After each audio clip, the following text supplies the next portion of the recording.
essentially what you've done, you are creating a summary of the Bible in your memory. It's a key word or a key phrase or concept from every chapter in the Bible. Now, after this experience, I can take somebody and walk them through the entire book. Welcome to Bible Memory Gold. My name is Josh, and you just heard from Dr. Larry Dinkins. He is a longtime missionary here in Thailand, as well as a good friend and someone that you've probably seen here before on this channel. One of the things that he's done recently that I was very fascinated with is he undertook a 6-month project to memorize the entire outline of the Bible. Essentially what he does is he's got a word, a phrase, or a verse for every single chapter in the Bible, such that he can kind of look at the meta-narrative of the Bible as a whole. And we've talked about this in a video before.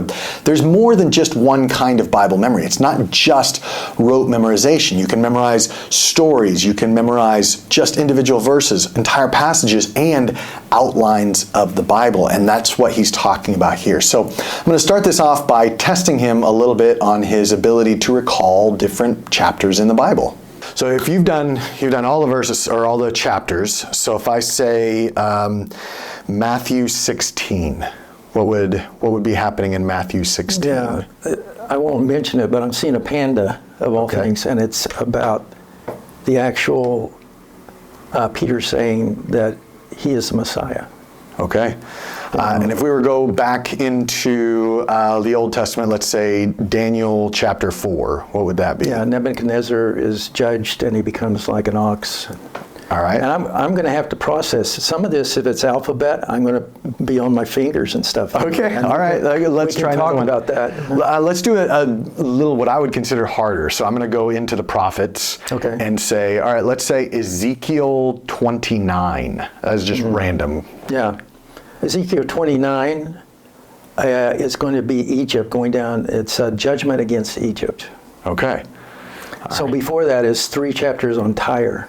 Yeah. And then 30, I remember 30 is going to be Egypt. There's 2 chapters there, 29, 30, that are Egypt. All right. So this was one that we've got a Bible study group that we just met last night. We're in the middle of James chapter 3. Yeah, James chapter 3 has those 3 aspects of the tongue. Yes. The rudder, the bridle, and the fire. Yes, exactly. And that's what we were talking about. The tongue is a fire, a world of iniquity. Yeah. So essentially what you've done is you have assigned a meaning to every chapter in the Bible so that you understand kind of the broader picture. Right, and basically it's the study Bible. I think the person that was the template for this, a guy named Ron White, actually offered a course, and he gave PowerPoints. I actually have PowerPoints for all 1,189. Yeah. And Ron was just going through a study Bible and looking at the headings. So I have adjusted a number of those because they're not as visual as I need. Yeah. But I've gone with basically a lot of headings that go to different chapters. Yeah. And you were talking a little bit about this Bible summary because essentially what you're doing is you are creating a summary of the Bible in your memory. Is that right? Would you summarize it like that? I would say it's a key word or a key phrase or concept from every chapter in the Bible. And the basic idea is to be able to think through books. I've emphasized a number of books in my career, as a Bible teacher. But there are a number of books that I think all of us would admit are not really at the top of our brain. Correct. We're not able to access them or think through them. Yeah. Like Book of Romans, I've just been steeped in Romans from my seminary days, but books like First Chronicles, Second Chronicles. Yeah. So you could ask me First Chronicles. Okay. Ask me a chapter. You may not know what's in it. No, I don't. Let's try First Chronicles 10 then. First Chronicles 10 is where Saul dies. Really? And he falls on his sword. Okay. Yeah, and I see a picture for that. I see a guy in armor and falling on his sword, so it's pretty clear. First Chronicles. So I want to get into your methodology of how you're doing that in a moment, but to start, I want to get from you, because you have memorized, you know, we've been on this podcast many times before talking a lot about storying and memorizing parables and stories, and you've also memorized larger chunks of the Bible. What is it that's different about doing this type of scripture memory? Like, what's been of benefit to you, and why did you take this on as opposed to just continuing on with more parables or stories or something like that. Yeah, I work in an oral world, and a lot of times we're not tied so much to print and to notes. And no doubt in the West, we often are very much in recitation of the actual words, and there's a real emphasis on making sure you're accurate. Yeah. And I want to be content accurate, but I have a more flexibility, I think, from my background with story, to actually say the Bible in my own words. And, you know, you could check me. If I tell a story, I want to make sure the person could look at the print and say, I'm hitting that story well, but I'm not hung up with King James Version. And the same thing happens with what I've done with these 1,189 chapters from Genesis to Revelation. I just want to know a key concept from each chapter, and I may be able to kind of articulate it in my own words. It's not going to be a set verse, although I do know some verses that are key verses that, you know, just grab me from that particular book, particularly the shorter books like Obadiah, verse 4, verse 15. I know those. And so that would come across more as rote memory. But on other books, like I'm going through, let's say, one of the long books like Ezekiel, Isaiah, Jeremiah, I'm trying to remember what's in that chapter. I'm just going to summarize it. But it does allow me to really think through, I think chronologically thinking through a narrative, because a lot of those historic books are a story. But now I can put it together, and I know what goes before, let's say, Gideon. You know, Deborah is before Gideon, you know, and then you got Jephthah, and then you got Samson, and I'm thinking right now in the book of Judges, 21 chapters, and I can start right from the beginning, and I can work my way right through the characters and the main storyline. And before I didn't have that emphasis, and now I appreciate it, because I want to tell you, Josh, what is strange now. Any passage is mentioned in a sermon, or I'm reading a book, or I'm watching a YouTube. My mind immediately goes, do I know what's in that chapter? Isaiah 42. He's using Isaiah 42. Oh, okay. I think through my Rolodex or my database, and I can kind of think, okay, I kind of know what's in that chapter. Which is a real help when you're listening to a sermon. You don't have to, you know, do the sword drill. I'm doing the sword drill in my head, I guess. And so, like, do you also find yourself on the reverse end of that, where it's like you'll hear a story or something mentioned, maybe not even the passage, and you're trying to go, oh, he must be quoting from, and then pull from that passage. That's true. It'll go the other way, but presently I'm looking at the actual verse and then going to my picture. That seems to be easier than hearing a kind of a picture and then going to the actual number. So number to the picture to me is easier. It's sort of like Mind Palace. You're going to a location and then the visual reminds you what's going on there. That's true. I mean, sometimes reversing that path can be a little bit harder. So walk me through, well, first of all, I think one of the questions I wanted to ask was, do you find it easier? Like, I can imagine you go through Genesis, and like that is very narrative. It's like, oh, at this point, Joseph is doing this. At this point, you know, Moses is doing this. Whereas I would imagine, not having done this, so this is my question, that Isaiah, Jeremiah, some of these times where it feels like they're just droning on and on about the same, you know, Israel. Talk about droning, the book of Job. Okay, good. Because what I'm doing in it, and some people would say, well, you're really not understanding that book very well, but as far as I can follow in Job, I'm just saying it might be Bildad that's speaking, or Elihu, or it may be a defense that Job is making, or it might be Zophar, or Eliphaz. I do know what chapters they speak in, but I have not tried to like pin down, because that is poetry. It's very detailed. I think what's nice about this is when I want to build on it and add more pictures to my Mind Palace, let's say, you have a place or verses, then you have a placer for it. So that's the advantage, is I'm doing a cursory kind of one key concept, one key verse, or one key word from each chapter. And on key chapters, I may build on that and keep adding to it. Like today, someone tested me on Matthew 22. Well, I should add the fact that we should love God with all our hearts, soul, and mind. But for 22, I didn't have that particular aspect in it. Okay. All right, so let's walk step by step through how you created this. Like, did you start with, like, did you have a list of 1,189 chapters? Like, how do you get started creating an outline? Let's just say somebody wants to do one book of the Bible, not even the whole Bible, but how would you go about doing that? I did John years ago with just making the letters into something that would be helpful.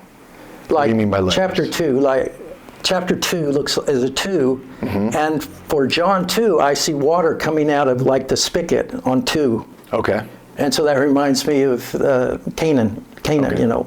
Yeah. And then all the other chapters, like chapter 19 is the death of Christ, and I see it as a cross. Okay. And for chapter 8, I see 8 like an A, which is about Abraham and the opposition that comes to Jesus in chapter 8. So I have taught that in 15 minutes to someone, and they nailed down the book of John. I saw that beforehand.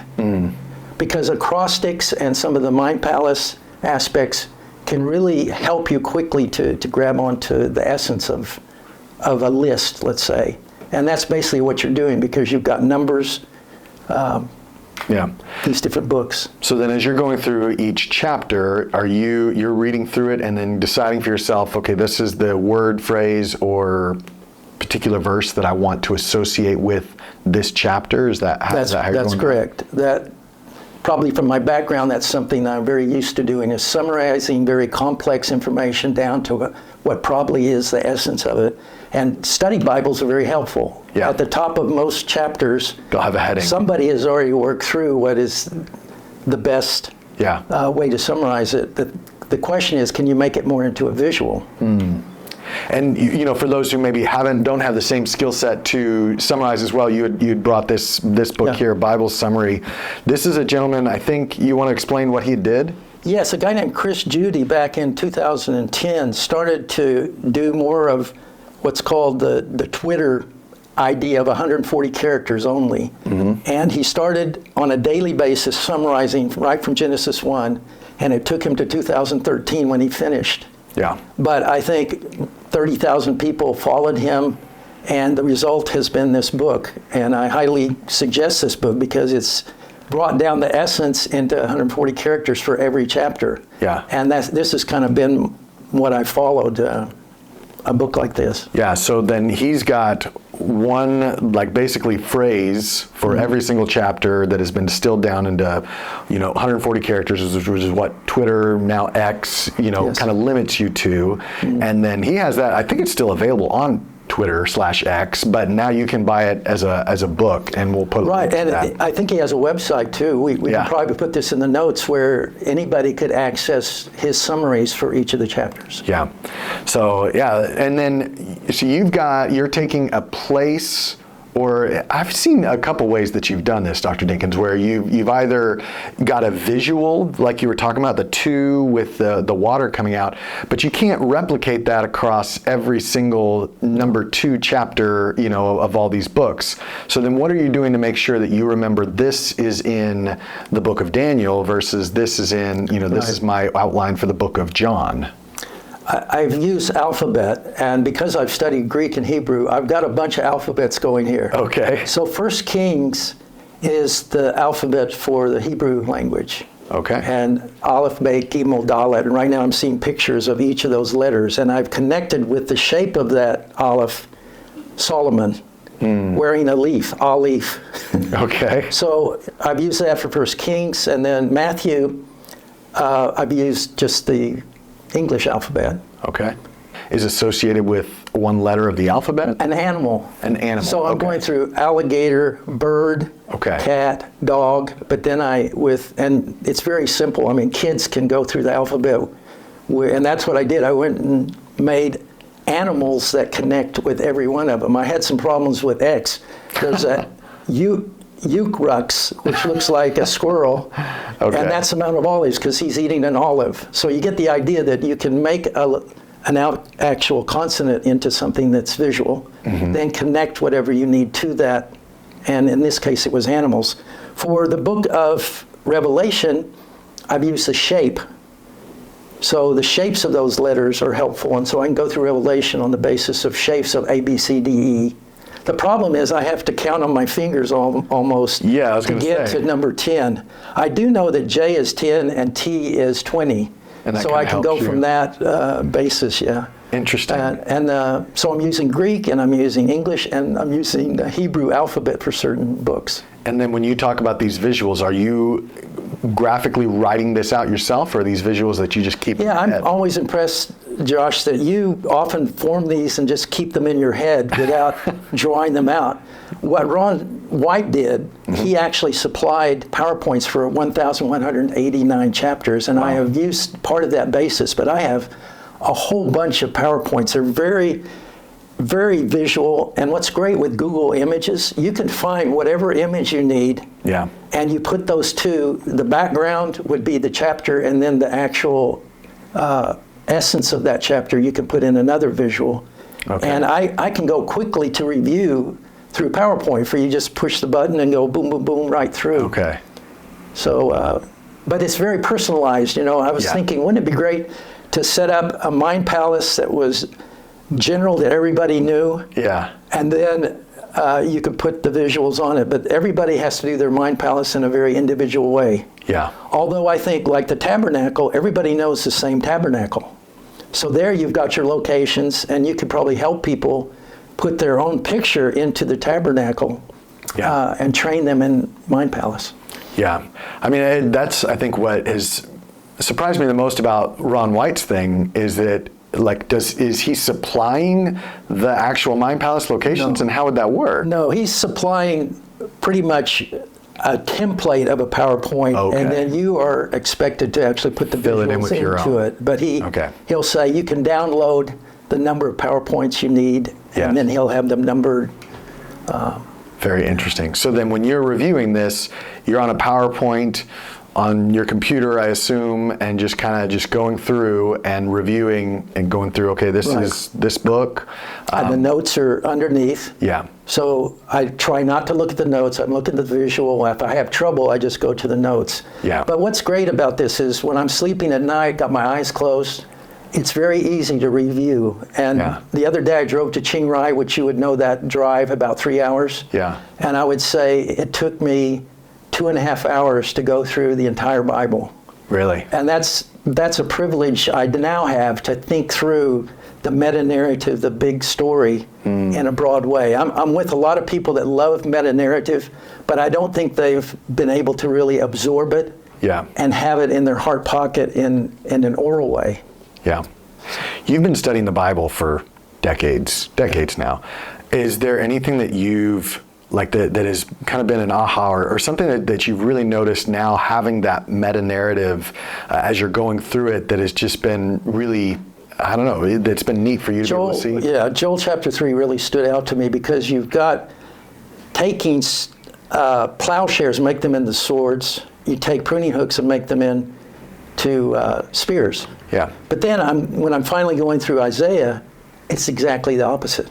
Really? So you've got spears being made into pruning hooks, and you've got swords being made into plowshares. And so I've been studying that, but what a difference between Joel and the judgment that he is giving in that, and then the great encouragement that you see from Isaiah, because Isaiah often talks about the Messiah and the coming age where there's peace. Yeah. And that's something I would have never seen unless I could put both Joel and Isaiah together. Yeah. I mean, Joel is just not one of those books that I normally go through anyway. Right. But yeah, to be able to put those together, that's really neat.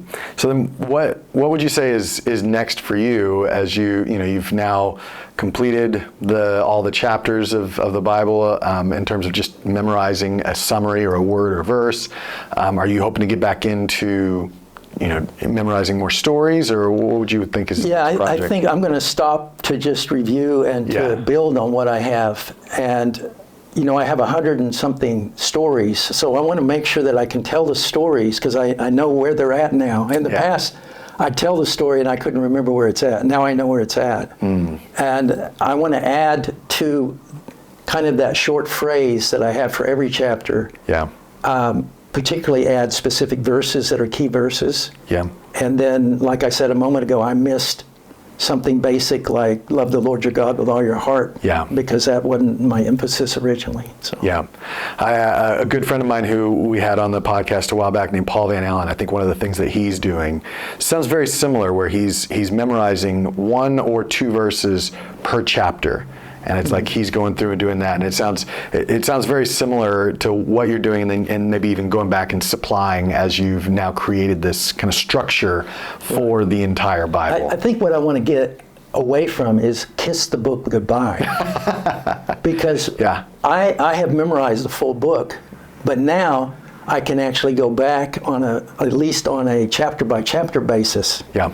Because that kind of scares me to spend 100 days like he does, and he works so hard on this rote memory, and then you kiss it goodbye. I think there's a way to actually retain it at a minimum level. Like James, I've memorized the whole book of James, and when you ask me what's in various chapters, I can flesh out pretty fully what's in that.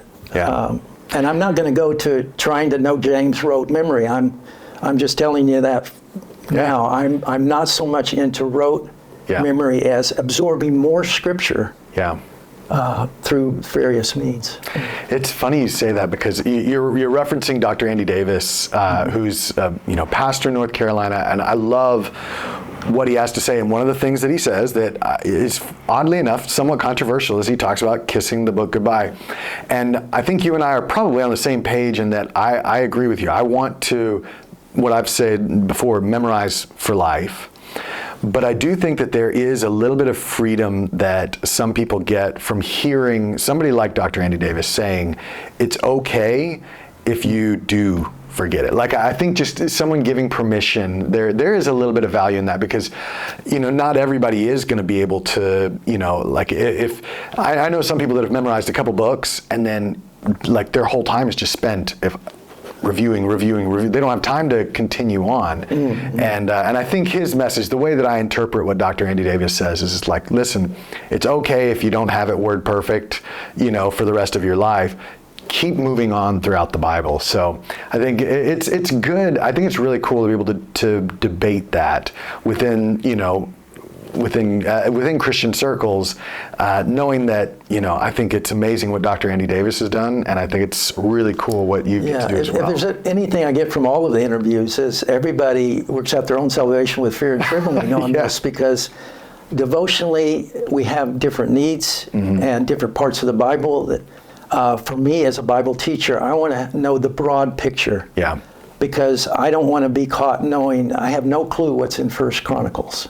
Now, after this experience, I can take somebody and walk them through the entire book, which I never was able to do before getting introduced to a lot of the mnemonic techniques which you have shared and have kept us kind of put to our feet to the fire to keep pushing ourselves to understand better the scriptures. That's the goal in the end. I hope you enjoyed that conversation with Dr. Larry Dinkins. I will have links to all the resources we mentioned in the description of this video. And here's my challenge to you, because you don't have to go after watching or listening to this and think, oh, I've got to memorize all 1,189 chapters in the Bible.